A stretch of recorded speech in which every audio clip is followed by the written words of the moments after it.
Get ready with me for an engagement. So ఈ శారీ నేను మింత్రాలో తీసుకున్నా. అరౌండ్ లైక్ 300 రూపీస్ ఏమో పడింది. దానికి ఇలా గోల్డ్ బార్డర్ వేయించుకున్నాను అనమాట. సో నేను ఈ శారీ పైన ట్యాగ్ చేస్తున్న ఎఫిలియేట్లో, please check it out. And jewellery వచ్చేసి నాకు ఒక ఇన్స్టా పేజ్ వాళ్ళు పంపించారు. నేను కింద డిస్క్రిప్షన్ బాక్స్లో వాళ్ళ పేజ్ ఇస్తాను. If you really like it you can check out their insta page. They have got beautiful collections. And also sari ఈ బార్డర్ నేను లోకల్ షాప్లో తీసుకున్నాను అనమాట. బ్లౌజ్ ఇది నేను ఎన్ని చీరల మీద కట్టుకున్నానో నేను చెప్పలేను మీతో. Anyway, I'm in love with the complete look, the sorry and also the pearl set. నాకైతే పర్ల్ సెట్ బాగా నచ్చింది. శారీస్ మనం ఇలా కస్టమైజ్ చేసుకుంటే మనకి ఇష్టం వచ్చినట్టు తక్కువ కాస్ట్లో భలే అయిపోతుంది కదా. నాకు ఈ ఓవరాల్ శారీకి I think around 700 or 750 rupees పడింది. లేస్ ఒక 300 రూపీస్ అండ్ శారీ ఒక 300 rupees.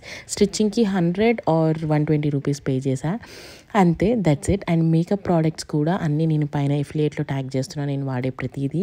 If you are really interested please go check it out. And this is my final look. Makeup పెద్దగా ఏమీ వేసుకోలేదన్నమాట. Just dark lip colour and కొంచెం కాజల్ పెట్టుకుని mascara add చేసుకున్నా and also lipstick and colour corrector use చేశాను అనమాట, dark స్పాట్స్ని కొంచెం తగ్గించడానికి.